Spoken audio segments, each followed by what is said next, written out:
The movie begins, and we see Captain Richard Phillips at his home in Underhill, Vermont. It is March 28, 2009. Phillips is packing his bags. He checks his passport and confirms his schedule prior to heading to the airport with his wife, Andrea Phillips. Phillips works at Maersk Line, which is a container shipping company. Knowing that the world is very different from the one they grew up in, and that finding a decent job is not as easy, they express their worry about the changing times and talk about their children's future and how they will survive. Later, they arrive at the airport and kiss each other. They say goodbye and Phillips walks inside and his wife Andrea gets back. The scene shifts to Isle, Somalia, where we see a convoy of vans carrying local mercenaries arrive at Isle, a small settlement on Somalia's coast. Abduwali Muse is taking a rest on the hard ground inside a hut. Suddenly, a younger boy rushes to wake him up. Abduwali Muse gets up, wears his shirt, and takes his gun.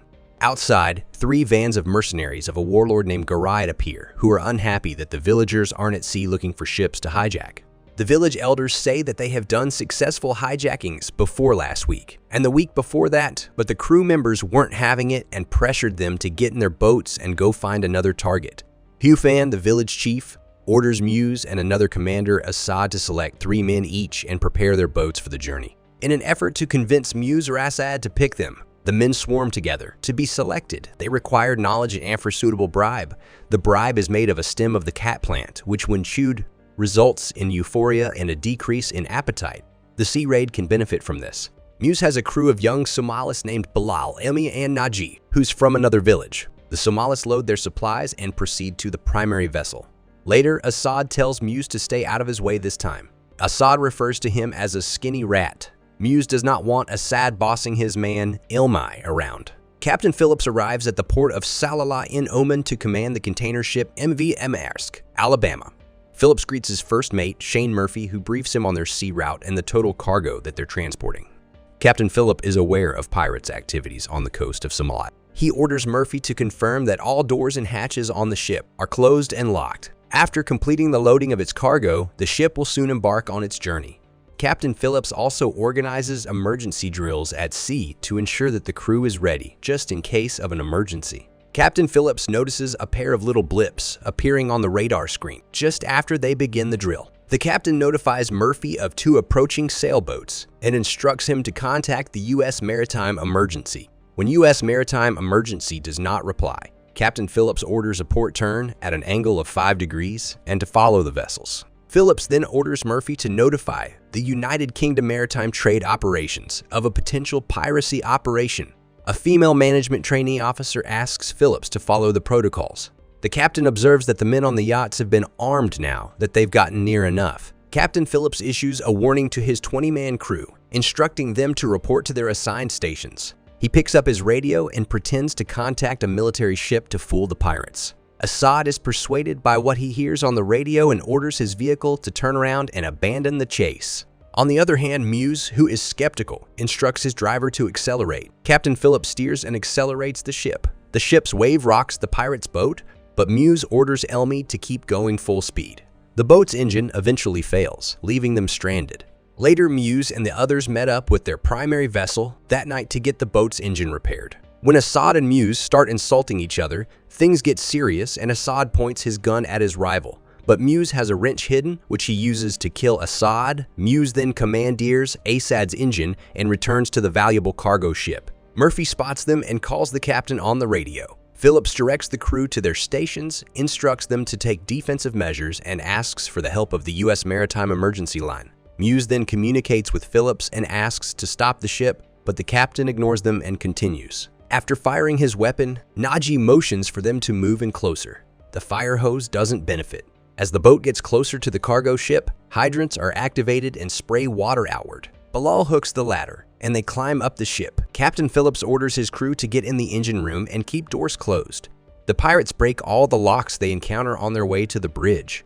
They stormed onto the ship. They point their weapons at Phillips and 2 others. Muse reaches Phillips and tells him to relax, saying that they should cooperate. As soon as they learn that it is an American ship, the pirates are excited. Muse then declares himself captain. Phillips tries to negotiate with the leader, offering $30,000 to leave them alone. But to the pirates, it's not enough. The chief engineer kills the switch. Moments later, the ship's power dies down. Muse demands to know the cause of engine shutdown. Phillips tries to pacify them. He says that they pushed the ship to its limits, which is why it reached its power failure. Muse becomes concerned about the whereabouts of the rest of the crew. Phillips seems to be clueless. Muse declares that he will begin shooting those on the bridge, one by one, if the remainder of the crew does not emerge from hiding. Bluffing is ineffective. Muse figures that he will have to search for the other crews. Muse takes Byland Phillips in search of personnel. Phillips advises that they investigate the ship from the top down. Muse instructs Phillips to take them to the engine room after looking through a ship diagram. Bilal checks on the storage room and finds Murphy. Murphy informs the crew that the attackers are coming. He asks to prepare and spread glasses in the engine room after the close encounter. When the search party approaches the engine room, Bilal steps through the door first and trips over the shattered glass, seriously hurting his foot. Muse gives Bilal the task of accompanying the captain back to the bridge. Meanwhile, Muse keeps searching, and in the cover of darkness, he is ambushed by some of the crew members. When a person tries to stab the pirate, he is able to shield the fatal blow with his hand. The crew communicates with the pirates on the ship's bridge to let them know that they have Muse and are prepared to exchange him for Captain Phillips in exchange for the $30,000 before they vanish. In order to give the pirates the money, Phillips takes it out of the safe. Muse has since been released by the staff. As Phillips tries to get out, Najee grabs him and shuts the door, which causes the lifeboat to sink. A U.S. Navy ship that is operating in the Mediterranean is informed of the situation that Captain Phillips is taken hostage on the lifeboat after the Mauresque Alabama has been hijacked, and the USS Bainbridge is given the order to head west and intercept the lifeboat. Muse gets his hand injured and Bilal's foot is injured. Phillips offers help to treat their injuries. Muse refuses the offer, but he allows Phillips to tend to Bilal. The captain pulls out a knife to cut the bandage. Elmi yells out in alarm. Najee takes the knife from Phillips and orders Bilal to move away from him. A drone locates the lifeboat and the crew of Alabama, and they decide to follow the lifeboat and its captain. The Navy realizes that it will take the U.S. warship 36 hours to reach out.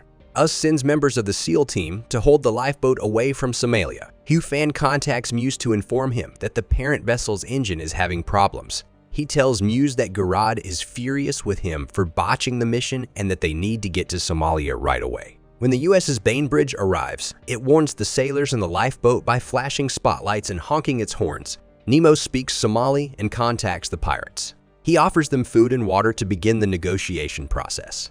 Muse demands $10 million. Najee thinks that Americans are setting them up, so he cautions against everything they say, but Muse agrees to meet with the Navy. Two gunboats approach the lifeboat and demand to see the captain. Muse pushes Phillips to the door of lifeboat so they can see he is fine. After showing Phillips is right, Phillips is taken back into the lifeboat. Americans offer them food and drink, but they decline the offer. They say that they will only accept $10 million. During the course of the conversation, Najee becomes agitated and fires his pistol. Fearing that Phillips has been shot, the gunboats are immediately ordered to pull back. Muse contacts the USS Bainbridge and informs them Phillips is fine. Then he confirms this by taking Phillips over the radio. Muse informs the code that he will contact them when they are in Somalia. After getting dark, two other warships join the US Bainbridge. Phillips requests approval to use the bathroom on the lifeboat. Muse allows him and Phillips takes the opportunity to push Bilal into the water and swim toward the ships. The Navy spots them but cannot identify Phillips. Then Muse dives into the water and swims to Phillips to get him back into the lifeboat. Najee assaulted the captain. When the SEALs finally show up, they take over tactical command and radio. The negotiator then begins to list the names and countries of origin of the pirates. He also tells them that tribal elders who have been brought to the Bainbridge will help them set up the ransom for Captain Phillips. Muse agrees to visit the warship and meet with the Navy and the elders. Simultaneously, the SEALs position themselves, armed with snipers. A boat is dispatched to the lifeboat to attach two ropes. Additionally, a covert listening device is mounted on the outside of the lifeboat. The sailor throws out a bag and tells Phillips that he should put on the shirt to stay warm, and he is advised to stay in the same place, back at the warship, the ESEEL. Sniper's mission is to snipe each of the three pirates and eliminate them. As soon as the Bainbridge begins towing the lifeboat, Phillips puts on his yellow shirt per instruction. Najee orders Ilmi to shoot Phillips as he moves again.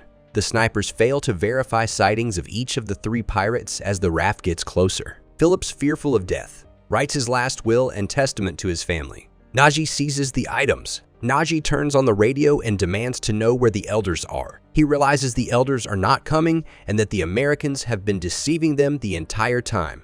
Najee gets angry over the lies of Americans, so he decides to kill Phillips, assuming that they are all going to be killed anyway. Tensions are high, and Najee is set on killing the captain. Sniper sightings of Bilal and Elmai, but Najee is still out of sight. The commander then orders snipers to delay. As Najee comes into view through a window, this gives all 3 pirates a visual, and the command gives snipers the green light to execute. When blood is all over Phillips, he cries following that everything falls silent. Phillips screams as his blindfold falls from one of his eyes, and he witnesses the horrifying scene.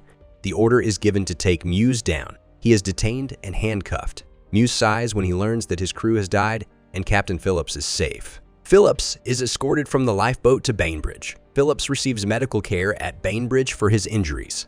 The chief replies that Phillips' family is aware of his safety and that he will soon be permitted to contact them when Phillips asks if they are aware. Finally, through the captions, we are made aware that months later the captain rejoins his family. In Indiana, Muse was found guilty of piracy and given a 33-year prison term. The following year, Captain Phillips returned to the ocean. Thanks for watching and subscribe for more videos.